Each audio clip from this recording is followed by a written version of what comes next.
નમસ્તે સર. આવો આવો, બેસો. નમસ્તે જી. કહો, કેવું ચાલે છે બધું?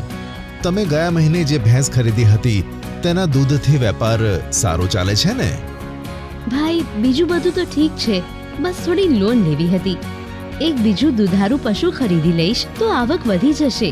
બેંક પાસે લોન લઈ તો લઈએ, પણ બીક લાગે, કારણ કે તેમાં ઘણા નિયમોનું પાલન કરવું પડે છે અને અમને તે ખબર જ નથી. અરે તમે ડરો નહીં. બેંક પાસેથી લોન લેવી સરળ પણ છે અને ફાયદાકારક પણ. આ નિયમ તો તમારા અને બેંકના ફાયદા માટે જ બનાવાયા છે. જ્યારે પૂરી જાણકારી ના હોય તો મોટા ભાગે લોન ચૂકવવામાં ભૂલ થઈ જાય છે અને એવું લાગે છે કે જાણે બેંકની લોન લઈને ભૂલ કરી નાખી. પણ એવું નથી. બસ થોડીક બાબતોનું ધ્યાન રાખો અને બેંક પાસેથી લોન લઈને પ્રગતિ કરો. જુઓ, લોન ચૂકવવા માટે કેટલાક નિયમો હોય છે. પહેલા એ જાણી લો, બેંક પાસેથી લોન લેતી વખતે કેટલીક બાબતો તમારે ધ્યાન રાખીને પૂછી લેવી જોઈએ. જેમ કે હપ્તાની રકમ કેટલી હશે, વ્યાજ દર શું હશે, તો તેની રકમ કેટલી હશે, હપ્તો ક્યારે કપાશે, જો સમય પર હપ્તો ન ભર્યો તો દંડ શું હશે. અને મહેરબાની કરીને ધ્યાન આપો, કોઈ પણ વ્યક્તિ અને ઉદ્દેશ્યને જાણ્યા વગર કોઈ પણ કેવાયસી દસ્તાવેજ ન આપશો. આ બધું જાણ્યા પછી જ લોન લેવી જોઈએ, કારણ કે લોન લેવી એ પૈસા ઉધાર લેવા નથી હોતા, પણ લોન સાથે કેટલીક જવાબદારીઓ પણ આવે છે. અરે, ઉધાર ચૂકવવાનું પણ મારું જ કામ અને જવાબદારી પણ મારી. હું સમજાવું છું. ખરેખર તો જો તમે બેંકથી લોન લીધી છે તો તમારો હક છે સારી સર્વિસ તેમજ પૂરી અને પારદર્શી માહિતી મેળવવી.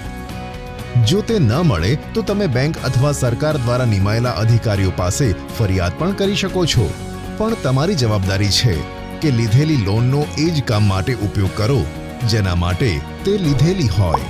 ગીરવે કે થાપણમાં રાખેલી સ્થાવર મિલકત, વાહન કે પશુને લોનના સમયગાળામાં ન વેચો. સમય પર હપ્તા ચૂકવો અને પોતાનો ક્રેડિટ સ્કોર સારો બનાવી રાખો. જો તમે લીધેલી લોન નક્કી સમય ન ચૂકવી હોય તો ઘણી મુશ્કેલીઓ આવી શકે છે, જેવી કે માનસિક ચિંતા કે તણાવ થઈ શકે છે. તમારો ક્રેડિટ સ્કોર અને બ્યુરો સ્કોર ખરાબ થઈ શકે છે. નવી લોન પર વધારે વ્યાજ લાગી શકે છે. જેટલી જરૂર છે તેનાથી ઓછી રકમની લોન મળી શકે છે અને ત્યાં સુધી કે આગળ નવી લોન મળવામાં પણ અડચણ થઈ શકે છે. તેથી આનાથી બચવા માટે સમયસર લોન ચૂકવવી જરૂરી છે. અને હા, પોતાનો ક્રેડિટ સ્કોર સારો રાખવા માટે તમે એક કામ બીજું કરો. આવશ્યકતા વગર લોન માટે ગમે ત્યાં અરજી ન કરો.